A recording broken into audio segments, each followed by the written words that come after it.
Good morning, guys. Welcome to today. Welcome to Friday. It is my Saturday, my work day, but it is indeed Friday. I actually kind of like having a weekend on a weekday. We've got the Eight of Pentacles, guys. Our energy for the reading is the Eight of Pentacles. So she's really a teacher to me. And she's definitely affected by the moon phases here. I see an as above, so below, and I see fire, and I see ice. She's holding a candle, and it looks like she's meditating on it. She's really connecting with her third eye here. Traditionally, the Eight of Pentacles is a mastering your craft, kind of, being the best at what you do.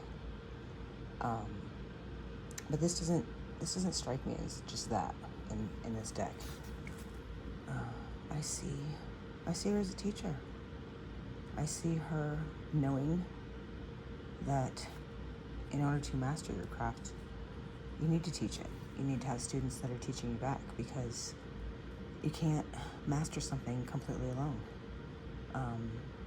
And you need to take these moon phases into account, right? You need to take into the fact that when you master something, you master it with emotion. You don't do it just with your tools on the earth. You've got to use your intuitive gifts. You've got to use your emotions. You've got to use your third eye to master what it is you're doing. So, good energy for today. I like it. I like that we are opening up to all of our gifts. There's the Ace of Cups. So that's the start of something new. New love. It could be new baby. It could be a marriage. It could be the birth of an idea. This, to me, in this card, we don't see her face. This is all about the heart chakra. In my opinion, she's protecting it. She's letting it overflow, right? She's filling her own cup up first. That's kind of been the theme for the whole week, I think, is taking care of yourself. Making sure that you are protecting your heart. You are filling your cup of love up first before you let it spill over. She's kind of got a smirk on her face. I never noticed that before, but she kind of looks like she's smirking, like almost like she knows, right? She may have people in her life that think that they're controlling her, think they're manipulating her, think that whatever it is they're doing is working. They may try to get in her way and whatnot. And she's like, you know what? I know you're doing that, and that's okay, because you're not affecting me. Only I can affect me. And I'll give you what I have left over after I work on me. I like it because yesterday we had the self-care card that we couldn't, we weren't taking care of ourselves. But this is showing me that we are definitely taking care of ourselves. That's what we need to be doing. I like it. Wow, all kinds of cards. We've got, that's too many. I'm a little tired today. My hands are just kind of, I don't know. Let's see. Spirit, can you give us a message to go with our mastering and our self-care? What is it that may come out? Queen of Cups. Nine of Cups. Five of Wands. So we got that Wands card again. So we're still, we got to be careful of that rivalry, right? This is competition. This is not being on a team. This is, if I win, you lose. This is not we both win. Okay, we want to be in the we both win mentality. The we both win mentality. The Nine of Cups, we're content. This one looks super happy, but I feel like the Nine of Cups is just enough, right? Like we always say, we don't want to be rich. We want just enough to survive, just enough to get by. We don't need everything. And my son actually told me last night, he's like, why don't you want everything? Why do you want just enough? Why don't you want more? And I couldn't explain to him what that meant. That just enough stuff. I'm talking in resources here, right? This is all resources: money, cars, homes, what have you. If you've got 9 of them instead of 10, I mean, you're still doing a pretty good freaking job, right? You've got, your wishes are coming true. You're abundant. You've got good health. You're manifesting. You are floating. You're floating on air. You know, you've got the 9 of Cups. You've got the sun behind you. You've got all the treasures you need. I'm not saying don't aspire for the 10 of Cups, but I think in being content with the 9 is the 10. I think that's the lesson of the 10, is that 9 is enough. You know, it is enough. We don't need to have more than the next guy to feel abundant. And she's not comparing to anyone here, right? There's nobody in here but her. All of her happiness, all of her love, all of her manifestations and stuff are completely within her. And we just got to remember that. We jumped from the Ace to the 9. I mean, we've done some serious work on these. I know I felt back to myself, and I'm trying to avoid the mistakes that can happen when you go too far one way or the other, right? You're too far on the 3D and you're too far into your spirituality, and we've got to find that balance. And this, to me, there's our Queen of Cups, is that balance, right? It's not a judgment card, it's not a balance card, it's not temperance or anything, but she is balanced within herself, right? She's connecting with her intuition. She's got her higher self around her. She's just enough in the emotion, in the water, to be balanced, right? She's not completely drowning, but she's not completely out of her emotion either. She is mature. She is very nurturing, healing. She's supportive, and she's supporting herself.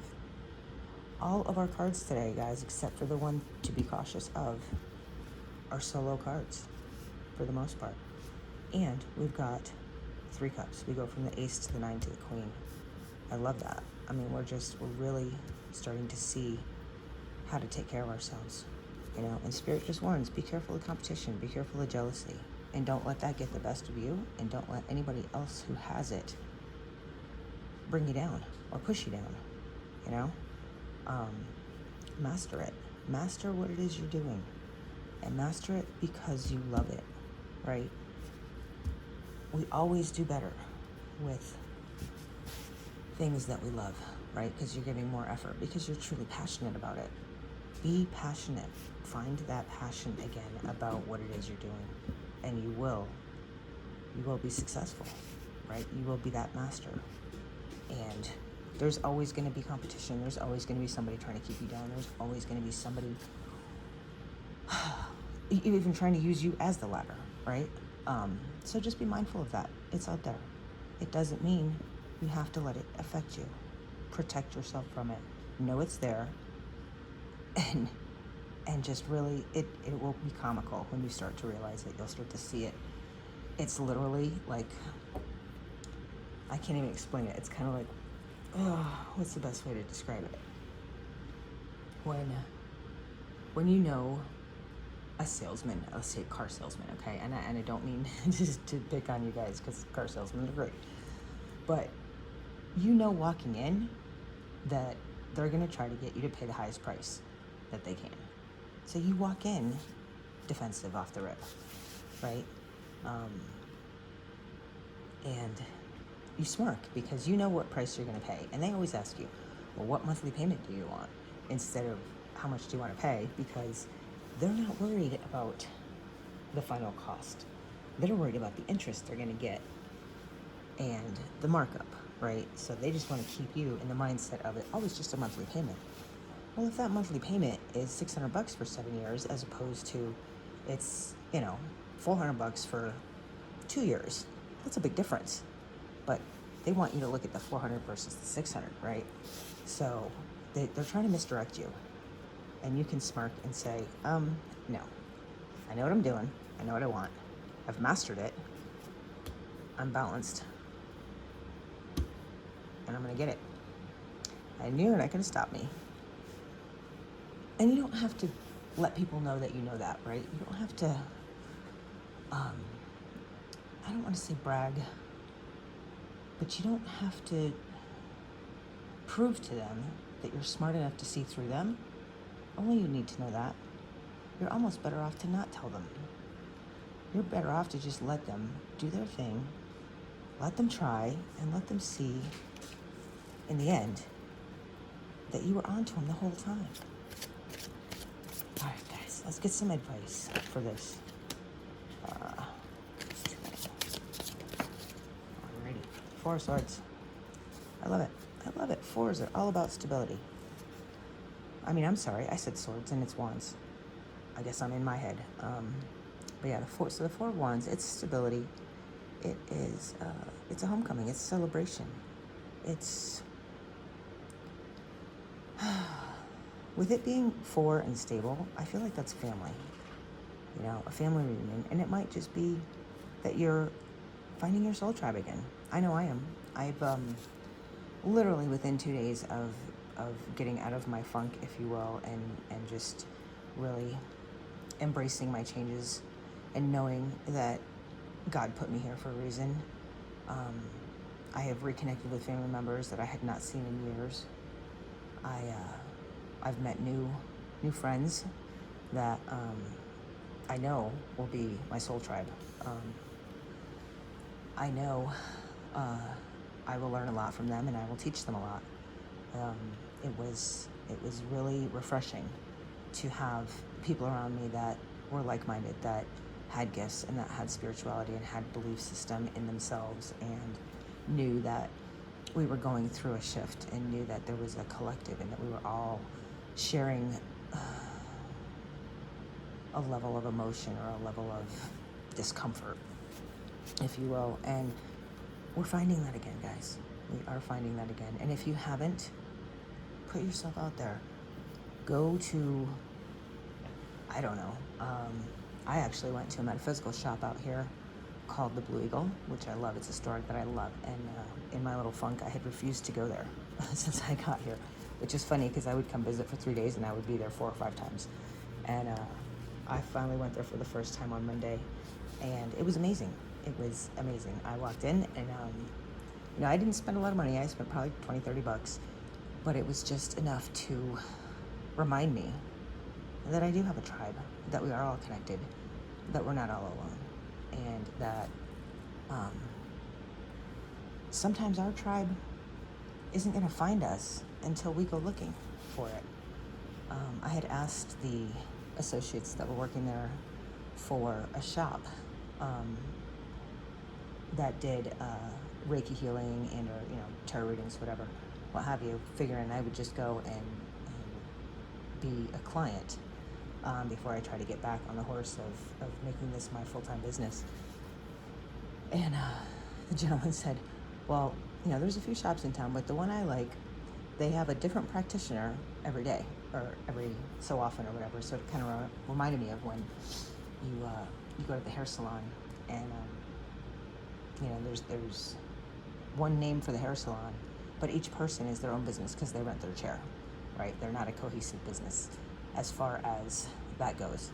And it kind of reminded me of that. And I've been kind of looking for a place to go, maybe set up shop, maybe part-time for now. And I thought, well, maybe that's it, right? Maybe that's what I'm manifesting. Maybe I just want to be a part of a soul tribe where I have my own business within a larger business, and not so much of a partnership, even though I guess that kind of would be a partnership. But basically, I guess the idea being, I'm trying to think outside the box, right? I'm trying to get back out in the swing of things. I'm trying to meet people who are like me, who have a belief system similar to mine, or at the very least are open to my belief system and not judgmental about it. I've actually not really gotten that much judgment, less than I thought I would, honestly. And, you know, maybe that's because I was judging myself. Maybe that's because I was feeling competitive.